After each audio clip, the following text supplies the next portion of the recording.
Welcome back everyone. अभी तक के पुराने सभी वीडियोस में हम आपको एक कंसोलिडेशन स्ट्रैटेजी का पूरा एनालिसिस और उसका रिजल्ट्स हम दिखा रहे थे। अभी कुछ दिनों से हमने दो दूसरी स्ट्रैटेजी भी ऐड की है।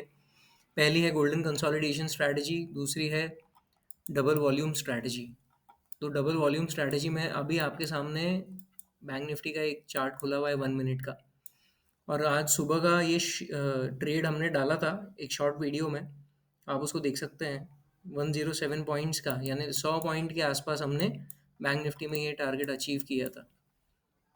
अब मैं आपको लेकर जाता हूँ गोल्डन कंसोलिडेशन स्ट्रैटेजी कवर करते हैं हम। टाटा कंज्यूमर ये कल के डीवी एनालिसिस में हुआ था शॉर्टलिस्ट, और इसका भी एक शॉर्ट वीडियो हमने आज डाला है। अभी तक टारगेट दिया नहीं है उसने, कंसोलिडेशन फेज में जा चुका है। देखते हैं। पहला आपके लिए स्टॉक है गोल्डन कंसोलिडेशन में, वो है एलटी। और इसको आप देख सकते हैं, कल हमने दिया था ये आज के लिए, लेकिन आज भी इसने कंसोलिडेशन ही दिया है। तो ब्रेकआउट कल या ब्रेकडाउन देगा। दूसरा स्टॉक आपके पास है मारुति सुजुकी। इसका भी ऑरेंज जोन आपके सामने है, चारों लेवल्स हैं, ऊपर के दो नीचे के दो। ये भी आप देखिए पुराने यानी एक अच्छे कंसोलिडेशन फेज में आ चुका है और ब्रेकआउट देने की पूरी इसकी उम्मीद है कल की। Let's see. जो चैनल पर नए हैं वो हमारे पुराने वीडियो से ये स्ट्रैटेजीज, इनके एंट्री कंडीशंस, एंट्री लॉजिक और टारगेट के लॉजिक को समझ सकते हैं। अब मैं आपको H D F C bank से जो नीचे वाले स्टॉक्स है, ये 1 2 3 4 5 6 स्टॉक्स, ये डबल वॉल्यूम स्ट्रैटेजी में शॉर्टलिस्ट किए गए हैं। अब डबल वॉल्यूम स्ट्रैटेजी यानी क्या? डबल वॉल्यूम स्ट्रैटेजी में हमें परसों के दिन, कल के दिन ही हमें दो ट्रेड्स मिले थे। अब उसमें शॉर्टलिस्टेड स्ट्रैटेजी डबल वॉल्यूम की जो थी, उसमें हमें 15 मिनट्स में, ये देखिए यहाँ पर वो एक ट्रेड मिला था। इसका शॉर्टलिस्ट करने का ये ही तरीका है कि जो जैसे मान लीजिए अगले दिन हमें ट्रेड लेना है ना। अब ये अनचार्टेड टेरिटरी है पूरा। इस दिन अगर हम डीवी एक्सपेक्ट करते हैं, डीवी यानी डबल वॉल्यूम, में डीवी यूज़ करूँगा मेरे कन्वीनियंस के हिसाब से, आप उसको समझ जाइए। ये डीवी यहाँ मिला है हमें, ये ट्रायंगल दिख रहा है आपको, ग्रीन कलर का ट्रायंगल नीचे, वो हमें डीवी एंट्री सिंबलाइज करता है। उससे पहले वाला जो दिन है, उस दिन ने, यानी इस दिन ने, शॉर्टलिस्टिंग डे हम इसको कहेंगे। शॉर्टलिस्टिंग डे प्रीवियस डे को एनगल्फिंग होना चाहिए पूरी तरह से।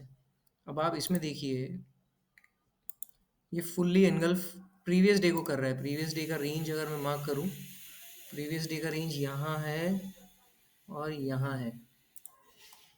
और ये शॉर्टलिस्टिंग डे, जब आपका शॉर्टलिस्ट, इसका मतलब क्या है, शॉर्टलिस्टिंग डे का क्या मतलब मतलब है कि स्टॉक जो है, प्राइस कोई ना कोई हरकत में आ रहा है, और वो अगर प्रीवियस डे को एंगल्फ कर रहा है समहाउ, यानी वो अगले दिन आपको मोमेंटम के साथ में कहीं ना कहीं मूवमेंट दे सकता है।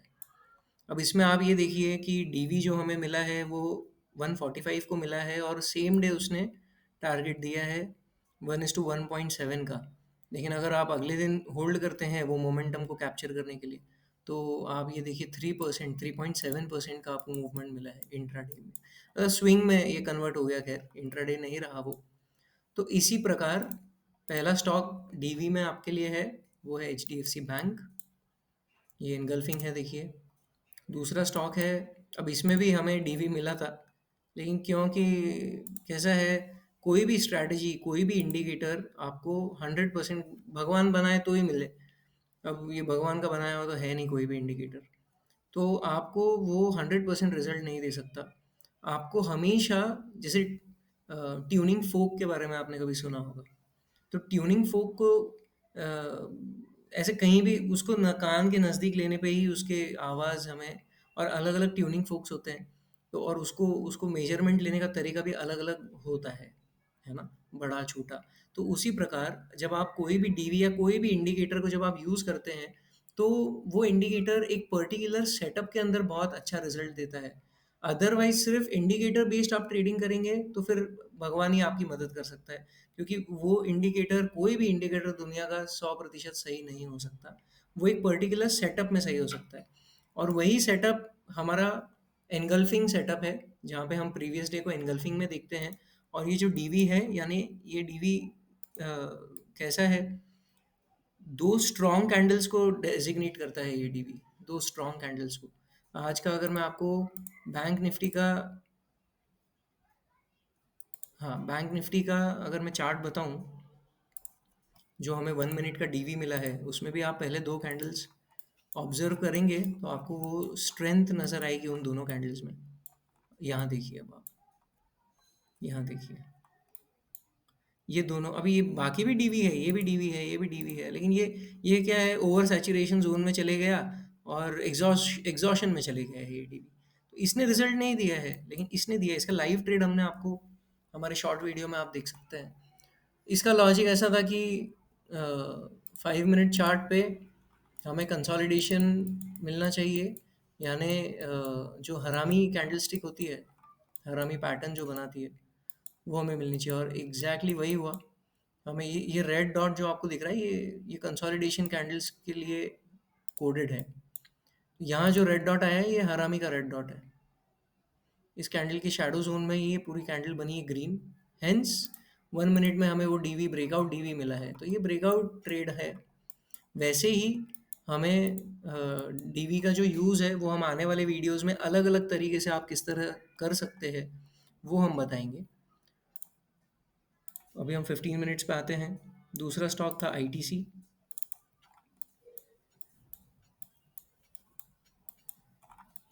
आईटीसी, इसमें वॉल्यूम देखिए आप, क्या ज़बरदस्त वॉल्यूम आया है। और लास्ट कैंडल भी देखिए, second last candle,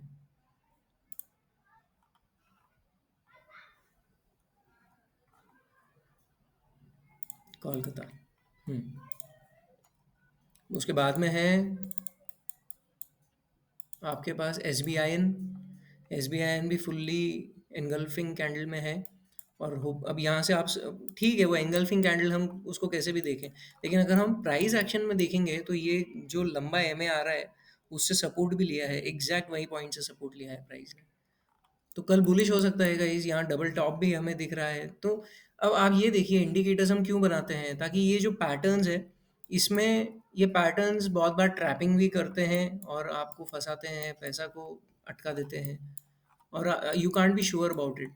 So these indicators help us to navigate through such uncertain pattern formations, जहाँ पे वो आपको ट्रैप करने के लिए बनाया जा रहा है पैटर्न, लेकिन फिर डीवी वाले जो कैंडल्स होते हैं, वो आपको स्ट्रेंथ, और जो एनगल्फिंग वाली कैंडल्स होती है, वो आपको डायरेक्शन दिखाती है।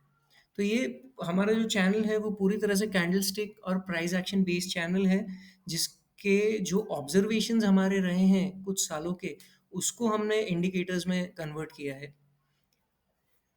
इसके आगे वाला स्टॉक है हीरो मोटोकॉर्प। इसका आप आज डेली मूवमेंट देखिए, किस अजीब सी तरीके से इसका मूवमेंट है। ये एक कैंडल अगर मैं आपको दिखाऊं, तो इस कैंडल ने ही सब कुछ तोड़ दिया है। 2.55% का ये एक कैंडल है हीरो मोटोकॉर्प का। वॉल्यूम देखिए आप कैसा है। अच्छा, नेक्स्ट स्टॉक है आपके लिए बजाज फाइनेंस लिमिटेड। ये भी इनगल्फिंग में है। और उसके बाद में है बीपीसीएल। बीपीसीएल भी डबल टॉप बना रहा है, तो उसका आपको ब्रेकडाउन का ही चांसेस ज़्यादा मुझे नज़र आती है यहाँ। ये देखिए, इसके ऊपर प्राइस सस्टेन नहीं कर पाया इस पॉइंट के ऊपर। ये प्रीवियस हाई है यहाँ पे, और ये डेली चार्ट है आपके सामने, उसमें इसके ऊपर कोई क्लोजिंग ही नहीं मिला हमें प्राइस का, इस लाइन के ऊपर। यहाँ पे मिला है, नीचे मिला है, नीचे आ रहा है। तो आप आने वाले टाइम में देख सकते हैं कि प्राइस एटलीस्ट इस लेवल तक आए कंसोलिडेट करके, नहीं तो यहाँ तक तो जैसे लग ही रहा है कि आ ही जाएगा, यहाँ कल ही आ जाएगा आपको एंट्री देकर। यानी इस पॉइंट से लगभग 3% का मूवमेंट हम एक्सपेक्ट कर सकते हैं बीपीसीएल से। ठीक है guys, see you in the next video. जो चैनल पर नए हैं वो सब्सक्राइब करिए, और कमेंट सेक्शन में हमें बताइए आपकी जो भी राय है, आपके कोई सवाल है, और वीडियो पसंद आया है तो लाइक करिए। Stay updated. Thank you.